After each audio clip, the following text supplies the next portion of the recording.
Hello and welcome back to my channel. And in this video, I'm going to show you the new Hot Toys Iron Man Neon Tech 4.0, and this is the die-cast version from the Avengers Infinity War, and this is based on Mark 50 or aka Mark L.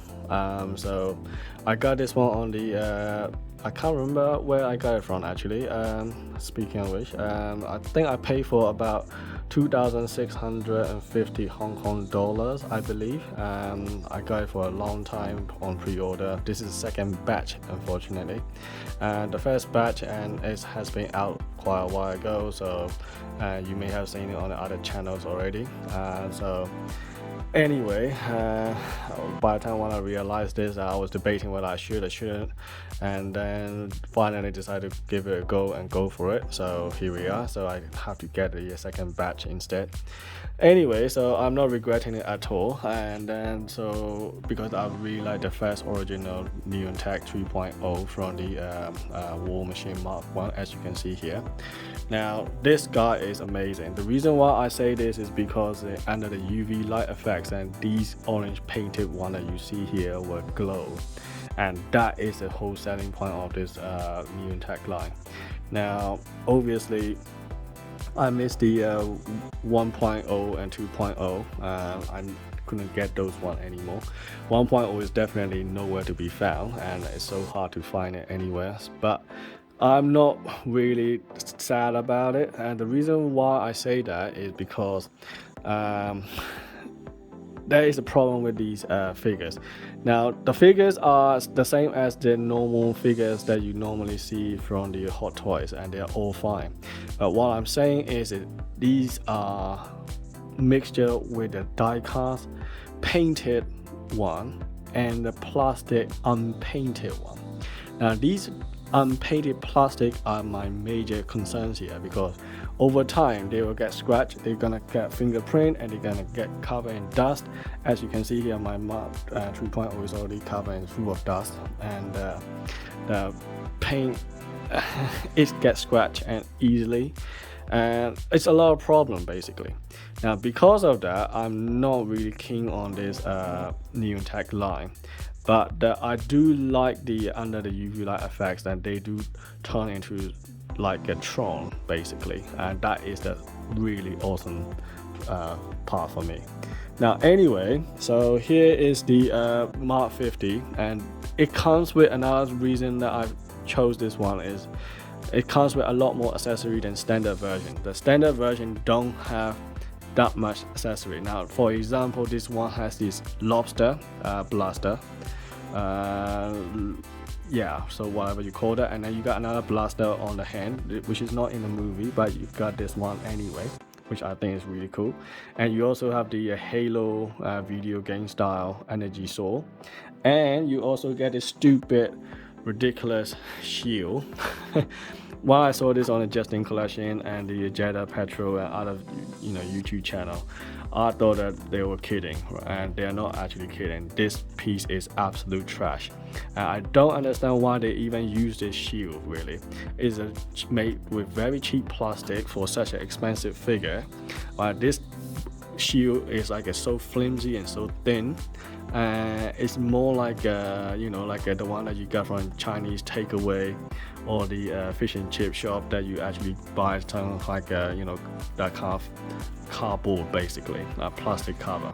It's absolutely ridiculous. I'm not going to use it, and such embarrassing to have it on my display. Now the figure on its own is very different, as you can see here. If I take a pause on this, and you can see here that it has a lot of translucent part everywhere, right? So this is one of the cool things compared to the previous line. The previous one is completely all black everywhere, plastic or die cast, and then some rubber pieces there. But here you got some mixture with the gray textures, and you got the translucent part and the black plastic and the orange part on top. Basically this is designed based on the at the start of the movie in the Infinity War, that Tony came out from the Doctor Strange house, and then at the time that's what he was wearing, the tracksuit with the orange line on it. So basically that's how they use that idea and turn it into this new tech Mark 50 for that movie, which I think makes sense actually. Now I really like these accessories that comes with it, apart from that stupid shield, and everything else I really love it, and they're really cool. I mean, I absolutely love this lobster. And if you go for a deluxe version, you get another pair of this, so you can have left and right, and also you can have a katana, which is a sword as well. But I just go for standard version, so I'm not really fussed about it. The reason why is I'm gonna get katana in the Mark 50 on the 30 version of the 1/9 scale Iron Man. So I got DLX version from the old 30 version, so I'd be ordering all of them. So I got a War Machine Mark 2, which is the Iron Patriot version 1, and also the Mark 46 and also Mark 50 and so on. So yeah, so I can't wait to have all these figures from the 30. They are basically a lot cheaper than Hot Toys, alright. So but then again, they don't have a lot of LED lighter point, only 2 of them, eyes and chest. But they're gonna be awesome because I already have one of them. So I'm really impressed with the quality from the DLX line from 30. So there we go. Now let's go back to this hot toy, right? So as I was mentioning before, and diecast pieces are on this whole leg. Okay, so they are painted metal. So you can see that the glossiness here is really good, and even if I scratch it with my fingernail, I don't feel like it's gonna damage anything. But on this part, on the top of all this body part here, and including the bicep and the whole arm, they're all basically plastic, so is the head. Now these plastic are just normal black plastic, right? Now because of that, I just took out from the box, right, less than about an hour ago, and you can see, I'm not sure you can see clearly in this light, and you can see that there are some scratches already here, and I haven't even done anything. And another thing that I have problem with this figure is that the battery in this figure is ridiculously hard to put, right? The arm is especially the worst one. The legs is easy, you just take the panel out from here, from the thigh, and then that will be fine. And at the back is you can just take the this jack pad out, right? Easy to come off, and you just have to put this in there, so that is easy to do. And the head is also easy. And the one that I have problem is the hand. All right, so this is where you're gonna have to put a hand, and they only have one LED light here and one on the other end, and that's about it. I didn't even bother to turn on the other side really, because it's not easy to turn it on. Now I'm gonna tell you why. You're gonna have to take out two, not only one part, right? 2 parts here. So first you gotta turn this whole arm to this way, which you're gonna have to be careful with this because you got spring-loaded shoulder pad here, and you're gonna have to take out this underneath of this, right, to find a battery compartment. That's number 1. Number 2, you have to take this gray part as well to find a button. Man, why can't they put all in the same place? I don't understand. Why do you have to do 2 pieces to take it out? And I cannot, after I put a battery in, I can't just take this out. I have to go through the whole all the procedures from the, from the step 1 to all the way there to get this just to turn on the light. And that is insane, and I don't know why they still do that, right? But otherwise, I'm really liking this figures in terms of the accessory, and this lobster part is really cool. I like the translucent part there, and so on and so forth. So apart from the battery, difficult to put it on the arm. That's number 1 problem I have. Number 2 problem I have is the this head. That's too much joints, too much gap here, right? As you can see, it's all exposed in the background. The neck is too short as well, so because of that, it looks a bit ugly if I put head a little bit around. So I have to be careful not to expose too much on the on these ball joints and stuff. And another thing that I don't like is these unpainted black plastic here. That's one of the major letdown with this Neon Tech line. But it's not only in this figure, so is the original one as well. So it's the same problem. right? So otherwise, I would say this is a cool figures on the shelf on its own. Just looking at it, I think this is amazing, right? I love the you know, Mark 50 as well. I think this is not heavy as the Mark 85. I would say Mark 85 is nearly a kilo heavy, and let's see how heavy this guy is. I'm not sure you can see it. It's about 765, right? So if I put the jetpack as well, it's gonna be about 800 apparently, just a little bit over 800. So 800 grand. So there you go. It's not that heavy as the rest of the Iron Man, mainly because it used a lot less die cast here. Now you can open the little bit flak on the back, but all the effects are kind of lost if I put the this jack pack in, because it's kind of covered up the whole thing. So there you go. Now I really like this jack pad though. This is really nice, but I wish that they put a little bit silver piece around it to make it more effects, but hey ho, never mind. I'm not gonna complain too much. Right, now the main event of this figures. Let's see how it's gonna look like under the UV light. So that is the whole point of this figure, right? So let's see. Let's switch it off everything. So here's my torch. Okay. Right, before I show you this thing, let's check out this one. Right, look at the lobster. I didn't know that he got an orange piece that actually lit up like that as well. So that is really cool. Okay, so let's try the UV light on the these guys. Right, so here we go. You can see that it is kind of work, but it is not that bright as the one from the original one. You can see how bright and luminous on this original 3.0 is, and you can see it's incredible. But I barely have to do anything on it, so if I get closer, it's even brighter. The closer I get to these orange line, it will get brighter it gets. But on this guy, even I get closer, and you can see, and it's not that bright. Okay, it's very disappointing, I have to say. Okay, on the camera you might not be able to tell much, but in person I can tell straight away it's not that bright as the original.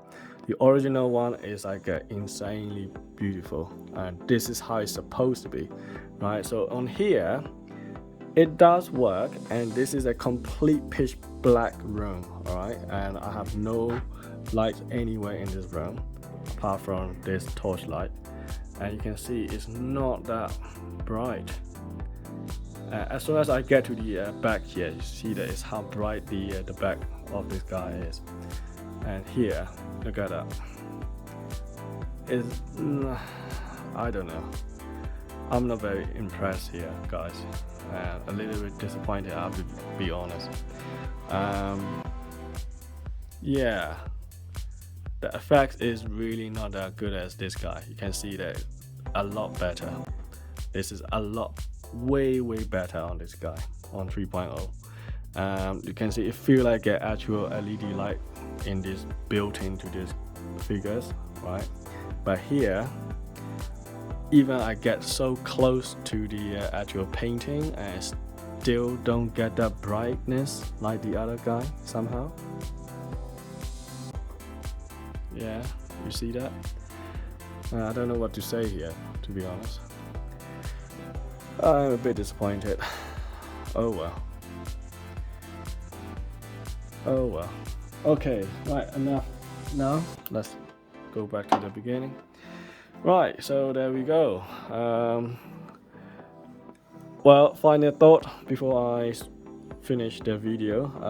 Well, if I put it on the shelf as it is, I think it looks lovely. It's amazing, I like the look on the figures and all the weapons, and especially the weapons, and it looks really cool and fully loaded. But on the other hand, at night with the UV lights, I would say it's definitely not that impressive as the original 3.0. And you can see here, so this is the original 3.0 here. I want to show you the one little things before we finish off. And you can see here, right, these are die-cast painted, and this is absolutely beautiful. It's scratch proof, and you can feel that it's premium and nice and heavy and very glossy and really nice and smooth. And now when you look at it on here on the chest part, and you can see these are a lot of little minor scratches everywhere. Okay, so if I zoom in even more, you can see that it's a lot of scratches already. Right, you see that? It's a black plastic, unpainted, and it is ridiculous. It's not the same as these die-cast painted metal here. So I just wish that in the future, when Hot Toys make it Neon Tech line, please paint those plastic pieces. Alright, so if they do, I will pay for it. I don't care how much it is. Now I said I pay for about 200 and something to 60 pounds or something like that.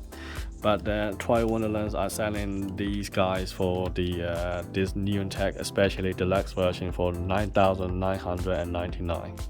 I just don't understand why they sell so much on this. It's ridiculous. I wouldn't pay for that at all. But hey ho, that's how much they are charging for these guys, and I don't think they're worth it that much. Anyway, so thanks for watching, and if you are looking to buy one of these figures, and here's my advice: don't expect too much with the UV light at night, because it doesn't really bright like the previous one.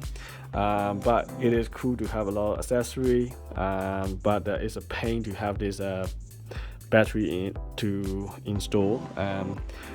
To show you that how difficult it is, right? So I have to turn this thing, and then I have switched off the video, and then this thing had to come off, right? So this is one of the pieces that you have to come off, and then the battery is right at the back. You see that? This is a component where the battery install cover is, and you have to twist the whole arm, which means you are losing all the stiffness of the joints.